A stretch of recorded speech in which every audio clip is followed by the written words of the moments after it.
Merhaba, ben Deniz Göktaş. Engelsiz Filmler Festivali 2021'in kapanış videosuna hoş geldiniz. Festival bu yıl çevrim içi ve Ankara'da gerçekleşti. Pandemi koşulları devam ettiğinden ödülleri çevrim içi olarak bu videodan öğreneceksiniz.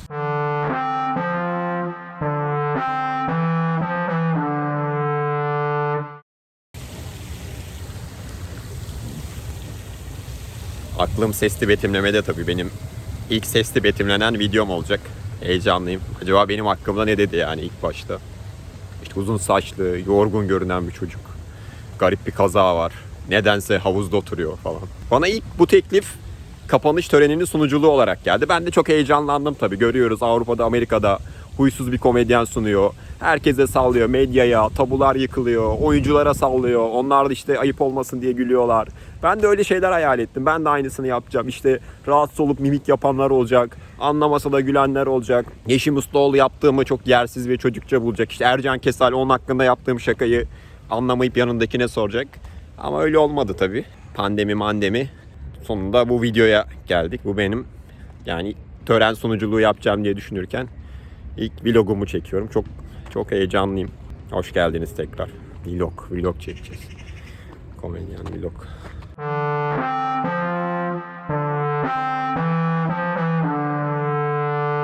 Birçoğunuz gibi bu yıl festivali ben de evden takip ettim. Pek insan aşığı biri olmadığım için aslında evde film izlemeyi seviyorum. Bir de bazen yani olur ya, insan içi geçiyor, uyuyakalıyor. Koltuk o açıdan rahat. Yargılayan festival yüzleri de yok. Çıkınca filmin neresini sevdim bilmem de. Zaten insanların çoğu filmi sevmemeye geliyor festivallere. Yok işte Altın Palmiyeli yönetmene 5 dakikada kariyer intiharı bu diyorlar. Ya da Ken Loach klişe film çekmiş. Konu ne? Açlık. Neyse çok da sallamayayım. Seneye de belki sunuculuk ihtimali olur. Umarım hep beraber salonlara dönülür. Bu yıl festivalin teması absürt. Ben tanım yapmayı sevmem. O yüzden dün gece çıkıp sizin için halka sordum. Absürt nedir? Absürt. Le absürt. Absürt. Sor kardeşim.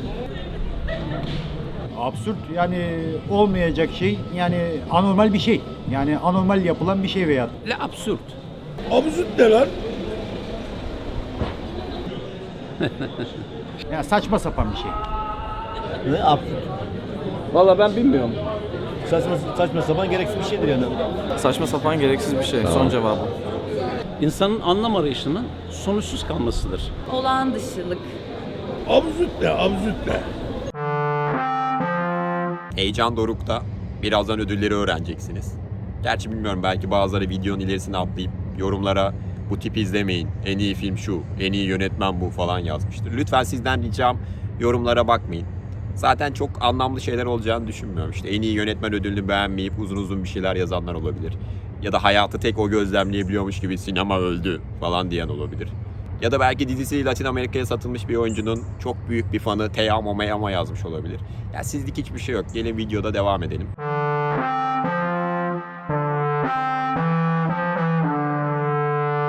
Uluslararası Kısa Film Yarışması ve Ulusal Uzun Film Yarışması'nda en iyi film, en iyi yönetmen, en iyi senaryo ve seyirci özel ödüllerinin sahiplerini öğreneceğiz. Ama öncesinde festival direktörü Ezgi Yalınalp'e birkaç sorum var. Merhaba Ezgi. Merhaba Deniz. Bu yıl neden absürt temasını seçtiniz? Yani birkaç farklı nedeni var aslında. Hani içinde bulunduğumuz dünyada dört bir yanımız absürtleşmiş durumda. Özellikle işte geçen sene pandeminin hayatımıza girmesiyle birlikte olmaz dediğimiz şeyler başımıza geldi. Neredeyse 2 senemizi evimizde, evlerimizde, işte sevdiklerimize temas etmeden geçirdik. Ama bu temayı seçmemizin nedeni sadece pandeminin yarattığı bu tuhaflıklar da değil. Hani içinde yaşadığımız dünyada absürt durumlarla sürekli iç içeyiz. İşte hatta işte gençliğini Ankara'da geçirmiş olmak bile başlı başına işte çılgın projeler, işte dinozor robot heykellerinin arasında o bile absürt. Ayrıca biraz gülmeye ihtiyacımız olduğunu da düşündük açıkçası. Çünkü özellikle pandemi dönemi hepimizi çok zorladı. Bu nedenle festivalde kara komedi tarzında filmlere yer vermenin iyi olacağını düşündük. Dünyanın en önemli festivallerinden Clermont-Ferrand Kısa Film Festivali, hatta belki en önemlisi, en büyüğü, bizim için özel bir seçki hazırladı. Absürt kara komedi filmlerinden oluşan bize özel bir seçki hazırladı. çok da seyirciler tarafından hani ilgi gördüğünü görüyoruz. Bu da bizi tabii sevindirdi diye cevaplayabilirim. Peki bu yıl nasıl geçti? Festivalden biraz bahsedebilir misin? Tabii ki. Aslında tabii ki çok zor bir dönemden geçtik. Salgın döneminde festival düzenlemenin pek çok zorluğu var. Tamamen öngörülemez bir süreç. Çevrim içinde mi yapacağız? Fiziksel mi yapacağız? İşte hibrit mi yapacağız? Hani bunlar son ana kadar belli değildi. Ve bu bizi gerçekten de zorladı.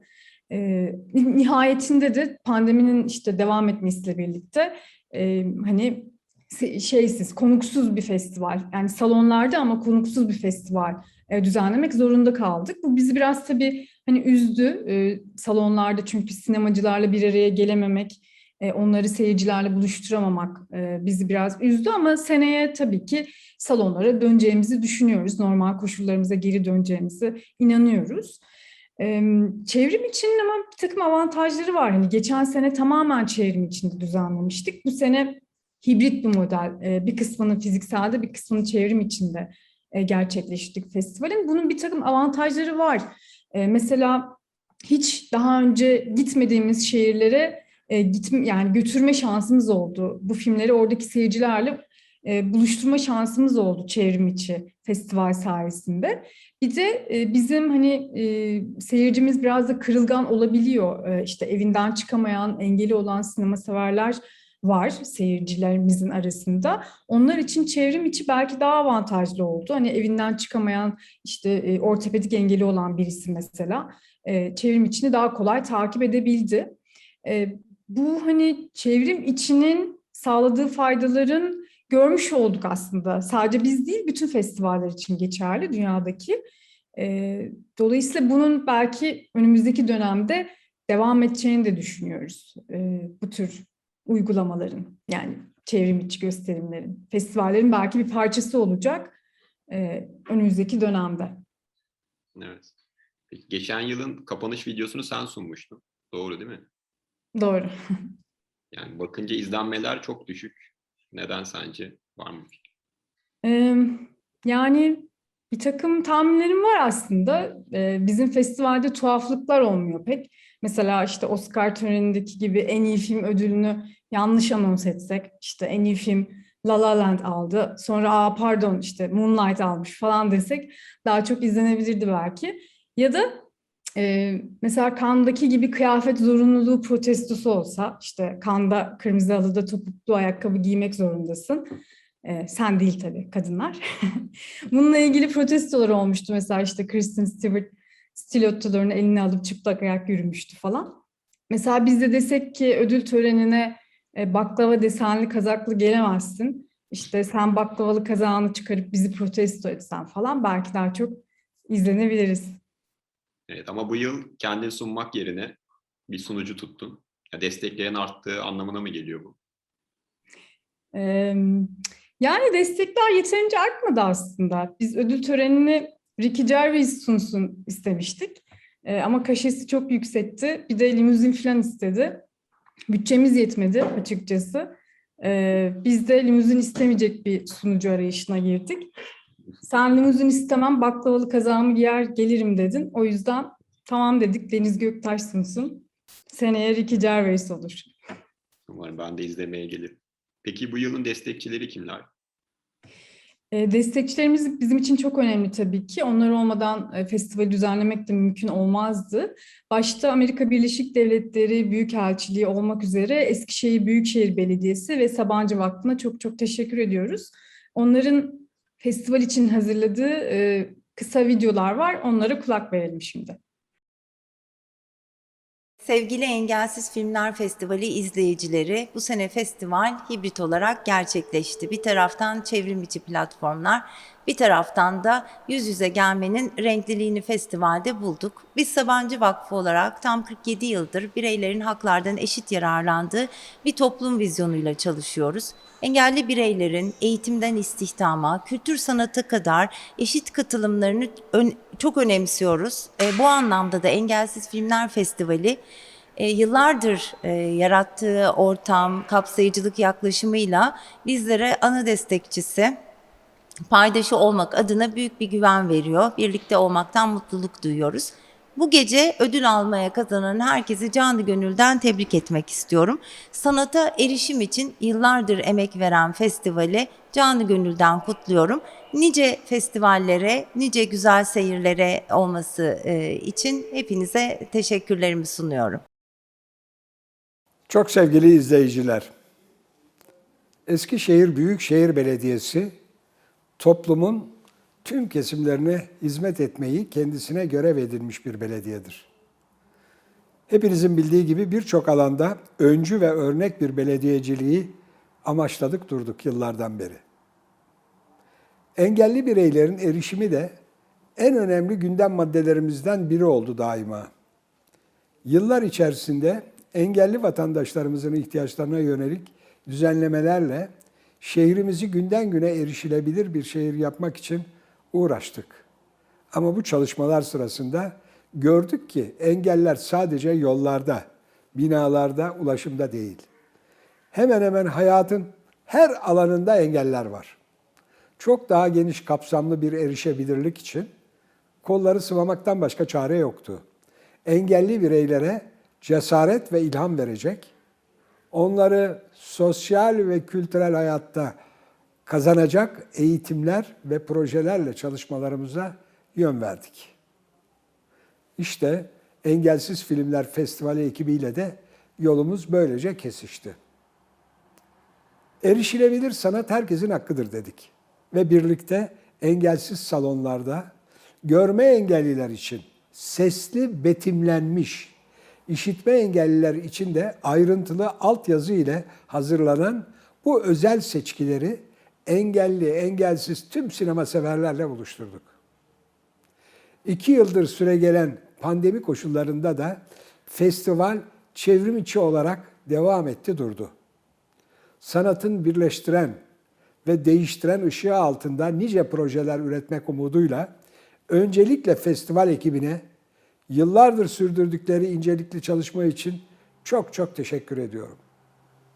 Bu vesileyle festivalde yer alan tüm film ekiplerini ve sinema severleri sevgiyle, saygıyla selamlıyorum. Tekrar salonlarda buluşmak dileğiyle sağlıcakla kalınız. On behalf of everyone at the U.S. Mission to Turkey, I would like to thank you for taking part in the 9th Accessibility Film Festival. We are proud to join the other sponsors of this year's festival, Eskişehir Büyükşehir Belediyesi and Sabancı Vakfı, in supporting Puruli Culture and Arts' mission of allowing all audiences to enjoy cinema and art under equal conditions. For the second year in a row, components of this year's Accessibility Film Festival will be held virtually. The COVID-19 pandemic has created conditions unlike any we have known in a century.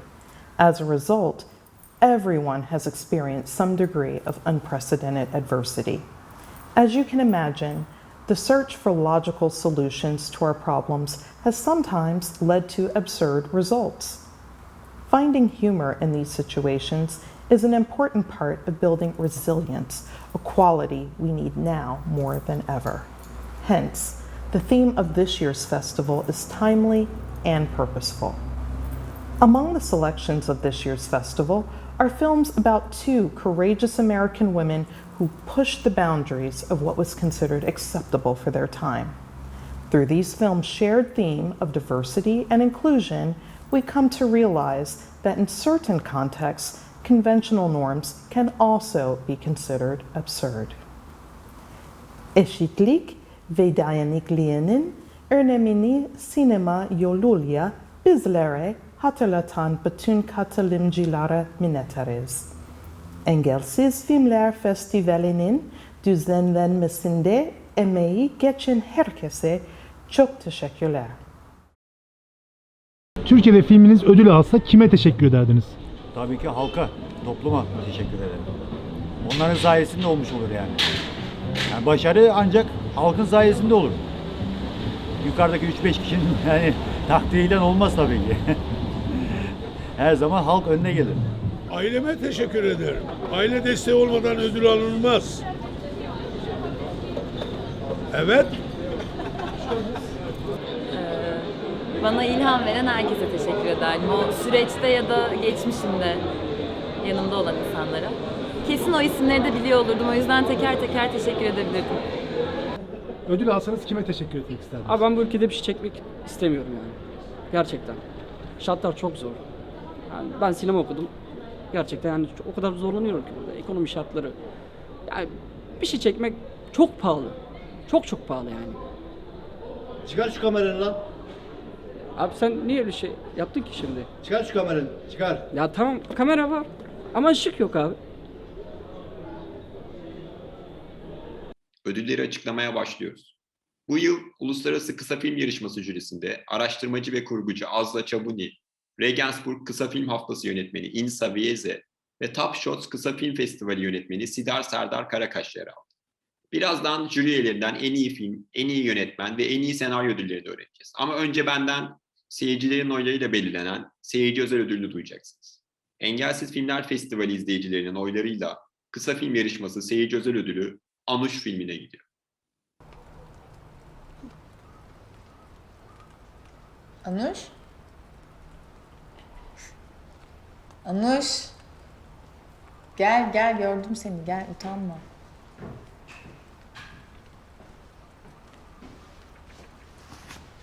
Kaç yaşındasın Anuş? 9 sen. 28 yaşındayım ben de. Şimdi Anuş adlı kısa filmin yönetmeni Deniz Telek ile birlikteyiz. Hoş geldiniz. Hoş bulduk. Filminiz 9. Engelsiz Filmler Festivali Uluslararası Kısa Film Yarışması'nda seyircilerin oylarıyla belirlenen seyirci özel ödülünü aldı. Tebrik ederim. Neler söylemek istersiniz? Çok teşekkür ederim. Bu benim aldığım ilk seyirci ödülü. Böylesine özel bir festivalden, özel bir seyirciden ödül almak gurur verici. Çok mutlu oldum. Çok teşekkürler. Biz teşekkür ederiz. Tebrikler tekrardan. 9. Engelsiz Filmler Festivali Uluslararası Kısa Film Yarışması jüri üyesi İnsa Vieze ile birlikteyiz. Thank you very much for having me. It was really a lovely time. Senden en iyi senaryo ödülünü öğrenebilir miyiz? Yes. Okay, I will read the jury statement. A film with a very dense story which shows us in a not exaggerated way the feelings of the main protagonist. Without much overload, the feelings become absolutely comprehensible to the audience. In addition, the film subtly addresses social issues, sexism and racism, all in an unobtrusive way which shows a very, very smart script. The Best Script Award goes to the film Climate Change by Yasemin Demirci. Ev arkadaşlarım bir garip ya. Adımı bile sormadılar da. Ne bileyim. Yok, okula yarın gideceğim ilk kez. Evet. Yok, çok uzak değilmiş. Baktım bugün de.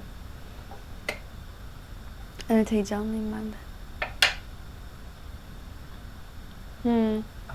Sorry to interrupt you. We haven't met yet. My name is Manuel. My name is İklim. Yeklem. İklim. İklim Değişimi adlı kısa filmin yönetmeni Yasemin Demirci ile birlikteyiz. Hoş geldin. Hoş bulduk, teşekkürler.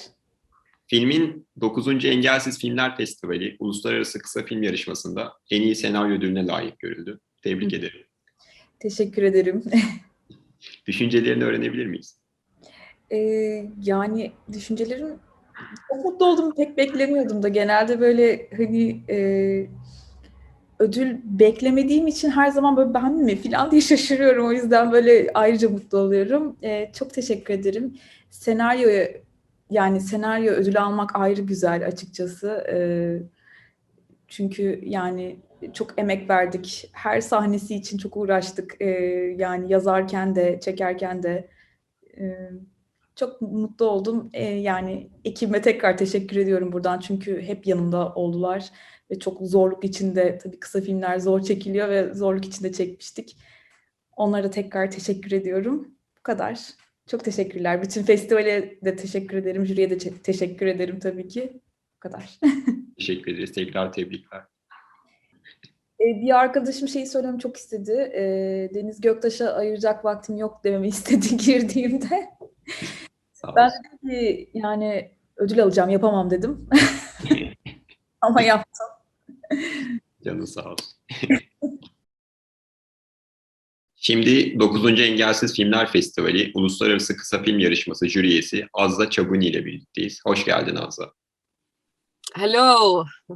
Bu seneki Yes. Uluslararası Kısa Film Yarışması'nda en iyi film, en iyi yönetmen ve en iyi senaryo ödülleri için 13 kısa filmi değerlendirdiniz. Senden en iyi film ve en iyi yönetmen ödüllerini duyabilir miyiz? Okay, after watching 13 short films, the jury decided to grant the Best Film and the Best Director prize to Mama. A very touching story of the struggle of a mother trying to help her drug addict daughter. The Norwegian director, Aslak Dambolt, succeeds in directing the two non-professional actresses. To quote him, neither Sinov nor Michelle had any experience with acting before, but they met the challenge with great courage, honesty, and integrity. Congratulations to Aslak Dambolt and to all the Mama incredible crew.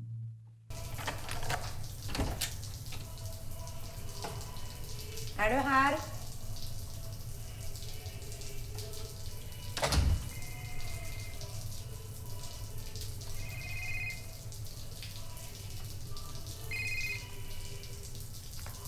Hello, her. Michelle. Şimdi Anne adlı kısa filmin yönetmeni Aslak Dambolt ile birlikteyiz. Hoş geldin Aslak. Thank you very much. Kısa filmin Anne Engelsiz Filmler Festivali 2021 kısa film yarışmasında en iyi film, en iyi yönetmen ve en iyi senaryo ödülleri için yarıştı.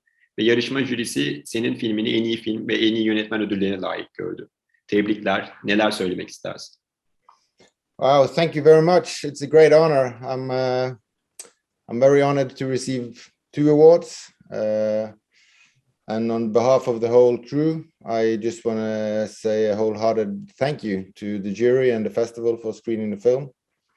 And to Murat Setinkaya, who directed me towards the festival, a Turkish friend of mine. So thank you all. Sırada Ulusal Uzun Film Yarışması ödülleri var. Yarışma jürisinde yönetmen Banu Sıvacı, senarist ve yapımcı Emine Yıldırım ve yönetmen İnan Temelkuran yer aldı. Seyirci özel ödülüyle başlıyoruz. Bu ödülü halkı temsilen benim vermem uygun görülmüş. Ulusal Uzun Film Yarışması Seyirci Özel Ödülü Hayaletler filmi. 2 dakikalığına dinleniyordum, o sırada yakaladım. Dans mı ediyorsun sen? Burayı bitirip gidiyorsun. Raşit'in durumu iyi diyorlar. Altına da çekmiş 0 arabayı. Buna mı sorsan acaba? Ha, bu eski evler için çalışıyorsun değil mi? Aynen hacım. İşte evler kum gibi dökülüyor. Biz de böyle yeni Türkiye'yi inşa edeceğiz işte ya. 4 2 3 4 Yeter mi? Şimdi Hayaletler filminin yönetmeni Azra Deniz Okyay ile birlikteyiz. Hoş geldin. Hoş bulduk. Bu sene Engelsiz Filmler Festivali'nde seyircilerin belirlediği seyirci özel ödülünü filmin Hayaletler aldı. Neler söylemek istersin? İlk önce seyirci ödülünü çok büyük bir onur ve gururla aldığımı söyleyebilirim. Çünkü çok uzun bir yoldan geliyoruz film yaparken ve seyircilerle buluşabilmek ve onlardan ödül alabilmek bu kadar büyük bir coşku olamaz. Özellikle şu an pandemi sırasında bu uzun yolun sonunda seyircilerle hiçbir şekilde tam olarak buluşamadık nedenlerden dolayı. Ve hani bu çok büyük bir yorgunluk yarattı bizde. Fakat şu an mesela bu ödül inanılmaz bir coşkuyla kutlamamızı sağladı. Seyircilerden her birine çok teşekkür ederim. Bize destek veren diyeyim. Ve aynı zamanda da hani Engelsiz Film Festivali'nin adı da Engelsiz olduğu için engellere rağmen hani herkesin umarım devam edebileceği bir dünya olması istiyorum ve bu ödülü de barınamayanlara, genç arkadaşlar için almak istiyorum.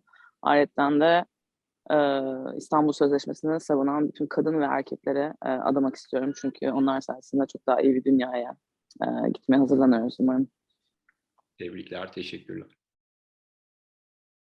Ulusal Uzun Film Yarışması jüri üyesi Emine Yıldırım ile birlikteyiz. Hoş geldiniz. Merhabalar. Ulusal Uzun Film Yarışması en iyi senaryo ödülünü sizden öğreneceğiz. Tabii ki. titiz çalışılmış hikayesi, inandırıcı diyalogları ve derinlikli mizahıyla en iyi senaryo ödülünü Kumbara filmiyle Ferit Karol ve Serkan Fakılı'ya layık gördük jüri olarak. Kendilerini tebrik ederiz. Buraya gülücük koyayım mı? Oğlum neredesin ya? Ne demek niye beni aradılar? Ben kefil değil miyim? Durumu nasıl? Gelişme var mı? Konu ne biliyor musun? Konu senin hem suçlu hem güçlü olman.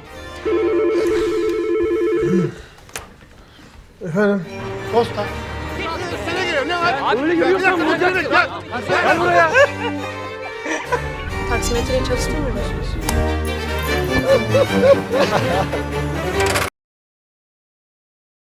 Şimdi Ulusal Uzun Film Yarışması jüri üyesi İnan Temel Kur'an ile birlikteyiz. Hoş geldiniz.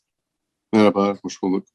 Sizden yarışmanın en iyi yönetmen ödülünü açıklamanızı isteyeceğiz. En iyi yönetmen ödülü, oyuncu yönetimindeki başarısı, iç mekan, dış mekan tanımlamalarının berraklığı, eskiyle yeniyi, hayalle gerçeği bir araya getirirkenki başarısı yüzünden Cemil Şov'un yönetmeni Barış Sarhan'a. Aktörüm ben. Olmadı, olmadı. Ne olmadı? Ne olmadı? Olmadı. Ne olmadı? Ne olmadı lan? Ne olmadı? Ne olmadı?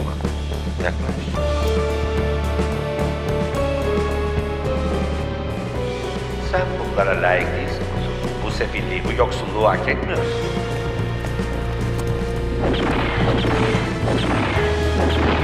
Yaşamak dans etmektir. Dans et, dans et, dans et. Şimdi Ulusal Uzun Film Yarışması jüri üyesi Banu Sıvacı ile birlikteyiz. Hoş geldiniz. Hoş bulduk. Sizden Ulusal Uzun Film Yarışması en iyi film ödülünü kimin aldığını duyabilir miyiz? Öncelikle Engelsiz Film Festivali'ne bu etkinliği düzenlemeye devam ettiği için çok teşekkür ediyorum. En iyi film ödülünü günümüz gösteri toplumunda görünen dünya, arkadaki dünya arasındaki farkı yetkin bir atmosfer oluşturarak anlatan ve başarılı oyunculuğuyla derinlemesine bir karakter yaratan Cemil Şov'a vermeye karar verdik.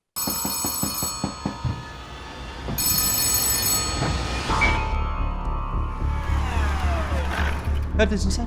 Hastanede işim uzadı da Zafer Bey. Şu gözlerdeki arzuya bak. Yönetmen sende acayip bir ambiyans var dedi. Hocam ben bu denemecenin kimini tekrar yaptım da. Ne çekimi? Turgay Gören senin baban. Cemil Şov filminin yönetmeni Barış Sarhan ile birlikteyiz. Hoş geldin. Hoş bulduk. Filmin 9. Engelsiz Filmler Festivali Ulusal Uzun Film Yarışması'nda hem en iyi film hem de en iyi yönetmen ödüllerini aldı. Tebrik ederim. Çok teşekkür ederim. Valla tabii ki de yani çok güzel bir şey yani. Çok teşekkür ederim jüriye, Engelsiz Filmler Festivali'ne. Çok da bir jüriydi. Sevdiğim insanlardan oluşan, sinemasında sevdiğim insanlardan oluşan bir jüriydi. O anlamda da benim için bence ve bizim ekip için değerli bir şey.